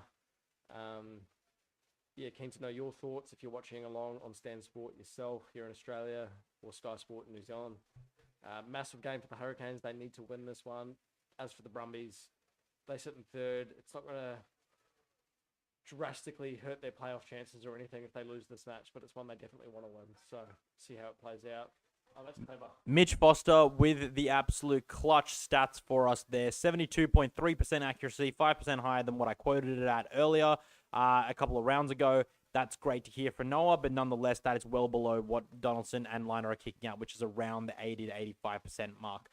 Gold-blooded rugby, I'm going to answer your question. Where I find stats is, as journos, we get given some stats from Super Rugby Pacific, from Opta. We're very lucky to get those, and that makes sure that we can give data-driven journalism to you guys, and that means that we can actually follow trends, follow data, and follow where the players are doing well and where they are perhaps showing different signs throughout the games. What I'd like to say also on this now, that it's the 74th minute, the Hurricanes are up by 6 points. It is a clutch moment for the Brumbies' defensive plays right now. If they want to be able to keep any sort of semblance in this game, they want to be able to maintain a strong performance in this game and have the chance to be able to go ahead, they are going to have to defend this more. Do they throw a player up? That's the real question. It's always a risk. No, I don't think they will. They kind of did, but kind of didn't. This could be the game, right? You'd think. If they can do to the Brumbies what the Brumbies have done to so many teams over the years. So far, the Brumbies are doing a good job of holding this ball. They seem to be able to get this ball relatively locked up. Etene Anare, who's the replacement halfback for Cam Roygaard, is going in there digging. There seems to be some Brumbies players in there with some mitts on the ball, and it looks like the Brumbies have done a pretty good job. They've done a great job. They've been able to sack them all legally, and they get out of jail once again. They've done this several times tonight, whether it's scrum, whether it's maul, whether it's at the breakdown. They've been able to pick themselves a moment to dig into the set piece of the Hurricanes, or whether it is the breakdown, and they have found themselves a get-out-of-jail-free card. Yeah, but I think I want to highlight just something that's been mentioned in the chat here on YouTube is they should have taken the 3. It would have seen them go out to an 8-point advantage. That's the story we've seen from so many sides. No, but it just doesn't make sense. You know, like everyone loves a try and it makes everyone feel good, but sometimes you've got to play smart rugby. And, you know, with 5 minutes to go, if you're up by 8 points, it's very hard to lose that game. If you are a good team and you know what you're doing, and especially the Hurricanes have been pretty solid throughout this whole match, up until this point, only conceding 29 points. I think that'll be one for the post game. The journos at the ground, I just hope they ask because, well done, Brums. You said it right, Nanthus. That's key for them. But the Canes, will they be made to rue that decision? Because they very well could be. So currently the Brumbies are sitting on a bonus point loss. It's important to note this now because we are 4 minutes out and they're going to have to score a converted try to win this game, the Brumbies that is, and they're going to have to score a try to even get close, but they need a converted try to be able to make this an actual win for themselves. They can't get a draw at this stage. 2 penalties will get them there, but that's not really on the cards at the moment as time sensitive as this game is. The Hurricanes are deep inside Brumbies country, It's a knock on. the Hurricanes have just fluffed their lines and knocked on. It's the 76th minute. Riley Higgins. It's Riley Higgins in the 12 jersey. I believe it's first start for the season. Did he start last week? I honestly can't remember. To be honest, I don't remember either. But nonetheless, they fluffed their lines, and it's not been a great time for them here. They botched the maul, and then all of a sudden they've knocked the ball on here, hot on attack. There was no pressure on them. There was clean ball from the line out. And then now the Brumbies get another get out of jail free card. They've got points in them. They're just not putting them on. Yeah, but time pressure, that's huge in any match, in any sport. The Brumbies have 3 minutes here to score a converted try to win the match. Obviously, the Hurricanes will be haunted by the quarterfinal. Was it in 2023? I think it was. Yeah, obviously it was. The Hurricanes had the semis last year. They're going blindside. That's just That is a shocking decision from Clayton Thorne there. I don't know why you try and go That's down. going to go dead. That's an even worse decision. That's lucky. Oh, Muirhead. He scoops it up behind his own try line. He gets out of a tackle from Kitty to Hollow. He runs it back into the field of play. Is he going to rue that decision? No, he's actually safe. And the Brumbies go to attack from their own try line. No, but They are playing helter-skelter. Tom Wright tries to run it out. He gets to just about the 20-meter line. This is nuts. That's pretty smart from Andy, though, because to be fair, if he grounded the ball, would have been a goal line dropout, effectively gifting the ball back to the Hurricanes, you'd think. So the Brumbies, they need a miracle. I think that's basically how they're playing at the minute. They need to try and do something very special from practically nothing. They're currently camped well inside their own 22, about 10 metres out from their try line. They're up against it, uphill battle. That's another interesting decision to go to. Is that Corey Tall on the wing by himself? They've gone to the blind on a number of occasions, and I just feel that why would you go the blind? Clayton Thorne has tried that again, and he hasn't been on for that long. It's been something they've tried to do several times. The Hurricanes have gotten pay out of it. They've got powerful ball runners. The wingers for the Brumbies are not power runners. No. Why are you trying to run over players when you're not that kind of player? No, and Mitch, I actually want to reference your comment, mate, because saying the Waratahs would score from there, didn't they try and do that against the Drua last week? Yeah. Mitch Foster on YouTube has said the Waratahs would have scored from there. And although I appreciate the power, strength, and agility from individuals like Joseph Akuso-Suaalii, Andrew Kellaway, Teddy Wilson, they proved last weekend that sometimes it's just better to kick the ball out and take a losing bonus point. But the Hurricanes on the front foot here, rolling more, 5 minutes out from the try line, look, trying to do what they couldn't before. Did it against the Chiefs, they sure did, Mitch. But the Canes, they're about 2 meters out from the try line now. I think if they spread the ball wide right, they'd probably have numbers. Larkai takes the ball up into contact, about a meter out from the try line now. That looks like a pretty good breakdown effort from, I can't see who that is. No, I think Tom Hooper. the Hurricanes secured that ball. Xavier Numia drops it. Drops it backwards, though. This could be the game, yeah. This could be the game. If you are watching Hurricanes, Brumbies... It's the 80th minute. The clock's in the red. It's going to have to take a penalty for the Brumbies to be able to get the ball back. And they're over the line. They might be able to holding this up. The referee goes digging for a second time in the breakdown. It's 80th minute, 15 seconds on the clock. This is juicy time because this will dictate whether the Brumbies get a bonus point or not. Yeah, this is huge. Hold up, no? We're just waiting for the decision here from the TMO. They're going upstairs. I would say, what do you think? But I didn't see a clear grounding. I don't think. Well, I don't think. From here, Yeah, I'm a couple of 100 kilometers away on the TV screen, so I didn't see it. But nonetheless, it doesn't look like it. There was enough Brumbies bodies around. We're seeing a replay of it now. Is he short? Looks Is like he he's short? just short. Does that mean it's a scrum? But No, can he his go to time- a scrum? No, his time's up. What's he saying? Sorry, we're just going to turn on the broadcast. Listen to that.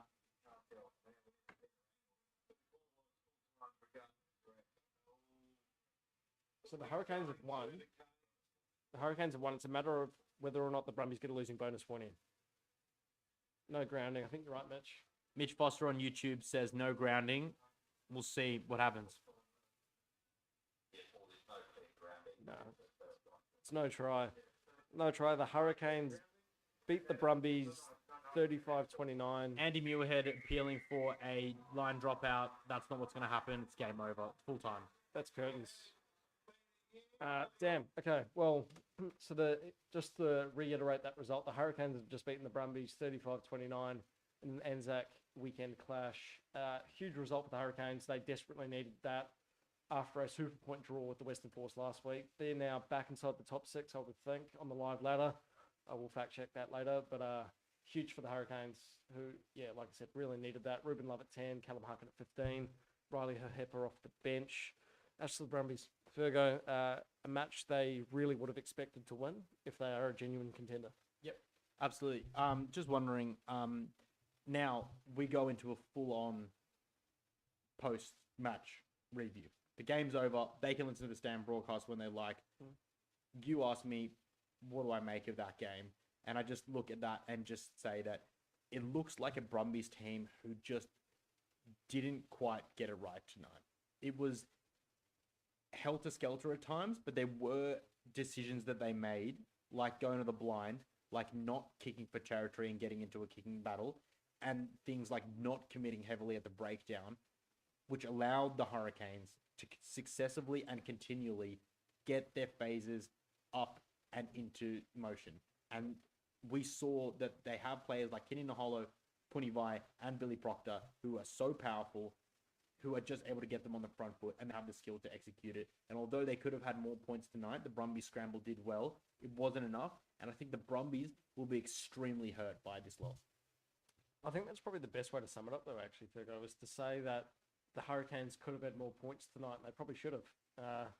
They put 35 points on the Brumbies in Canberra, which is a pretty rare feat in itself, but they could have had more if it wasn't for the Brumbies scrambling defence. But defence wins championships. That's the old adage. That's the old cliche. I've written that a few times, but in this match, you know, that wasn't enough because you got to score points. That's how you win games. And you know, we saw it with the Reds last night. They defended their hearts out during the first half against the Blues. I think there were 4 tries disallowed, 4 tries held up at Suncorp Stadium, and then in the second half, the Reds turned it on and turned their defensive pressure into attacking pressure, and ran away with a clinical win, a win that they desperately needed themselves. The Brumbies couldn't do that. You know, from effectively the 10-minute mark to the 70-minute mark, they were on the back foot. The Hurricanes controlled the territory battle. They controlled possession, and the rightful winners tonight. Yeah, and you know, I've got to put it up to players like Ruben Love at 5'8". He did a really, really good job of controlling the momentum of the Hurricanes. It was things like territory. It was things like varying the attacking play of the Hurricanes, whether he was allowing the front line to go through the Brumbies or whether he decided to pull it back, go outside them, and then conversely sometimes chip through them with a grubber or a chip over the top. And I think that variation was something that really kept the Brumbies' rush defense, which they're running under Ben Moen, on their toes. And that's what you need to do with the rush defense, because they have a mantra and they have a mandate to rush and put pressure on. And that just weren't allowed to do that with any sort of confidence tonight. And as we saw, there were too many times when the Hurricanes found themselves on the outer or going through. And the Brumbies, who like to play set piece to set piece because they are so good at it, were just not allowed to do that tonight. No.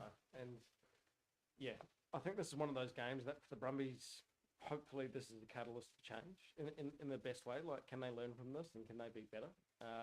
Losses don't always have to be a bad thing, especially when there is a bigger prize at the end of the campaign that you're aiming towards. They need to learn from this, and hopefully they will, because they've claimed some good wins, had some tough losses, Mitch, including against your Waratahs a few weeks ago. But yeah, I think the Brumbies, they'll be better from this performance. I think they need to be. Only time will tell. And I'd just like to address something in the chat. Mantis on YouTube has said, it asked if we're doing another stream next week. We haven't circled the game that we are going to do a stream for next. I think we like to pick Trans-Tasman games if we can to be able to get people from all walks of life and all backgrounds interested. But the main thing that we want to pick is games that are going to be competitive. We don't want to be here chatting about games that are going to be blowouts. We want to be chatting about games that get really, really tight and that we can talk about the nuances of the game, which is going to be the difference between them. So we haven't actually decided yet, Mantis, but we are so thankful that you on YouTube and all of you on YouTube and on TikTok have come on and watched for us, whether it's for a portion, whether it's for all of it. We are so thankful that you guys have joined, because we're just here trying to spread the love of rugby, and we just want to keep talking about it. And if it means that you guys learn something about rugby, or you start thinking about the game slightly differently, or maybe we're picking up something that you're not, and maybe we're able as journalists full time to be able to give them information that we receive, like the stats from Opta, then we're doing our job to be able to promote the game, and then also to just continue to love it. Yeah, I think at the end of the day, rugby's all about entertainment. It's all a bit of fun. You know, it might be a career for us or whatever, but in terms of writing, but you know, it should be fun. And us having a couple of beers and sitting in front of the telly and just talking about it ourselves and trying to offer insights, it's good fun. And hearing your insights as well, I think that's cool as well. And that'll be big throughout the rest of Super. Again, it's a big couple of years for Australian rugby. There's a little known series later this year called the British Irish Lions Tour. So, you know, it's all about building to that. And yeah, why not get behind Australian rugby now? Because it's a good time to be a fan. And we are so stoked that people are chucking recommendations in the YouTube chat. They want the Reds versus Waratahs game, maybe live from the stadium. It's not an impossibility, but unfortunately, you and I are often working on those nights, and that means that our heads are buried in laptops. Yeah. But nonetheless, we will definitely be there at the Reds and Waratahs game in one way or another. And it is super important for us to continue to be able to bring you guys on TikTok and on YouTube. I'm on Off the Ruck. You're on Finn Morton. We've got some exciting news coming up next week. So stay tuned for that in the next 36 hours. So definitely stay tuned on that on all accounts. Yeah. But nonetheless, for the moment, we are so stoked that you guys have bought in tonight. That matters. That means the world to us, and that matters in the way that we go forward with content, because we have had some great suggestions, and also what you and I have been able to talk to about tonight has been generated from the people who have been watching, and that's what matters. That's what brings us, like, you know what? Yeah, we will talk on that, and because whilst I want to talk about the beers a little bit more, someone out there is laying out their full 23-a-side, team to face the Lions game one, and Marley Pierce, who hasn't had a single Wallaby cap, is named in that, and that's entertainment in itself. Yeah, it is, and yeah, the mystery will go on about what Super Rugby team I do actually did support as a kid.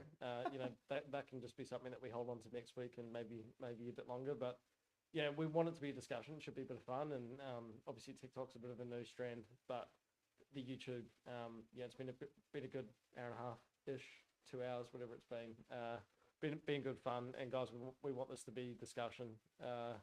We want you guys to tell us your 23s and why, Marley Pierce should be playing in the Wallabies 23 against the Lions. Like we want to be having those chats. So keep it coming, lads. And it's good. I think as one of the final notes, as I'd like to mention this, I'd just like to go through the live ladder at the moment to see what's happened after this game and where this game. Yeah. They got more than that? Yeah. Let's have a look at that's updated. But basically on the live ladder, it's not up on Google yet, so this is us just going off Super Rugby. Let's see if the website is. But effectively, the Hurricanes with that result would have leapfrogged the Waratahs into 6th place. Did they leapfrog the Force? Yep. No. Load. No. You donkey. Good stream, gents. Enjoy the bands. Thank you, Mantis. We appreciate you. Thanks, guys, Paul. We appreciate you, Mantis. Now, follow along, guys, and we'll try to keep you updated about when the next stream is. But also get in touch, whether it's with me, Finn Morton Sports, or Finn Morton 5 on Finn Morton Sports on TikTok or Finn Morton 5 on Twitter or X or Fergo. You want to plug yours?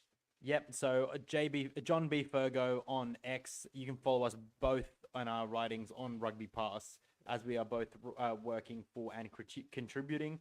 And then here on YouTube, I'm John Ferguson, who does Off the Ruck, your weekly rugby breakdown. And stay tuned. We'll be having a really exciting announcement coming in the next 36 hours. So that is awesome from us. What's the answer? Wouldn't you like to know? They're gonna have to stay tuned. Okay. You know what I mean? Yeah. Or do you want to say? Do you want to say it now?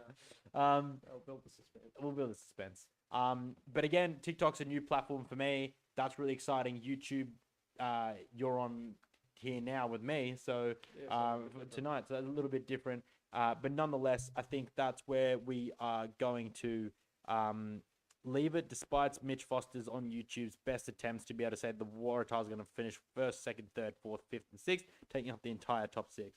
Mitch, that's incredible, mate. Like, okay, quick question. Mitch, I want you to be quick on your keyboard here, but who wins the Lion series? Like, give me a figure. Is it 2-1 either way, or who wins that series? And how many Waratahs have we got in that Wallabies 23? I reckon he might come out and say 24. Might say 24 Waratahs. Dan McKellar is the coach. Yeah. I mean, until it's announced otherwise, we can't rule them out, can we? No, that's not wrong. Nonetheless, we're really happy to be able to be here to bring you guys some content. It actually is just a great option and a great moment for us to catch up on the weekend. But nonetheless, it is a entertaining opportunity for us to sink a couple of beers and then to be able to chat some rugby with all of you. And Mitch Foster has just answered. Wallabies 2-1, mate. Not very patriotic, Mitchie.